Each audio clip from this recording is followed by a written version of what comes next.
Миркамил Касымов тропикалык өсүмдүктөрдү өстүрүп келе жаткан дыйкандардын бири. Анын 5 соток күнөзканасында учурда 30 түп лимон, 5 түп мандарин, ошондой эле банан жана папайя өсүүдө. Айтымында лимон дарагы 8 жылдан бери түшүм берип, жылдан жылга мөмөсү көбөйүүдө. Дарак 100 жылга чейин жемиш бере алат. Базардагы баасы жогору болгондуктан бул багбанчылык багыты кирешелүү жана көп күч талап кылбаган иш катары эсептелет.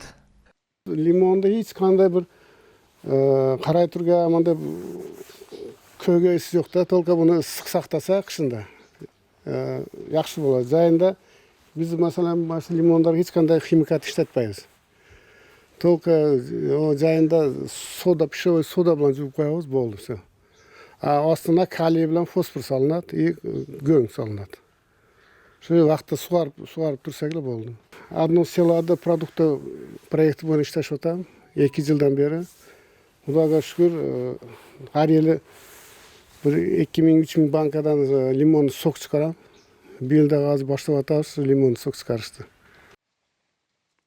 Күнөзканада температура 15 градустан төмөндөшү зарыл. Бул үчүн жылытуучу система орнотулуп, көмүр менен ысытылат. Жайында күнөзкана толук ачылбайт, үстү тор менен жабылып, дарактарды күндүн ашыкча ысыгынан жана кургакчылыктан коргойт. Дыйкандын айтымында бир эле лимон дарагы жылына 100 килограммга чейин түшүм берет. Лимон жыл бою гүлдөп, үзгүлтүксүз жемиш бере алганы менен баалуу.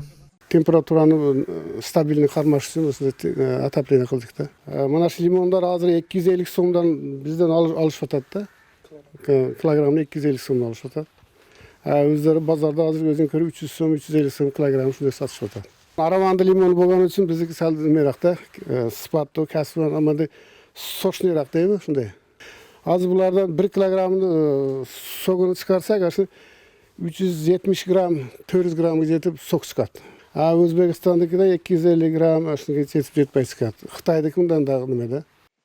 Дал ушул күнөзканадан алынган лимондордон сок, кыям жана башка продукцияларда даярдалууда. Цехте учурда 3 түрдүү продукция чыгарылат. Жакында кошумча 10 кыз-келин жумушка тартылары күтүлүүдө.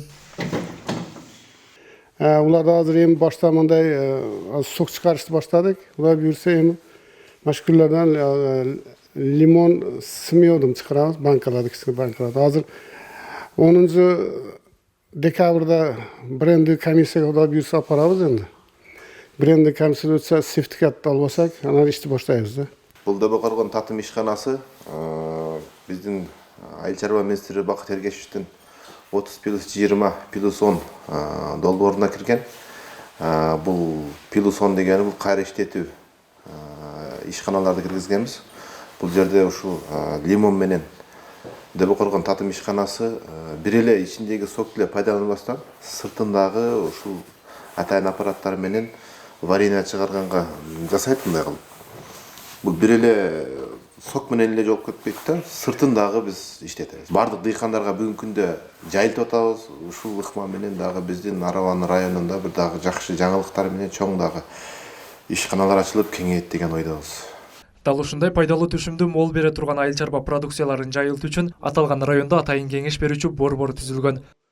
Асылбек Тагайбек уулу, Азам Бузриков, Ош жаңылыктары.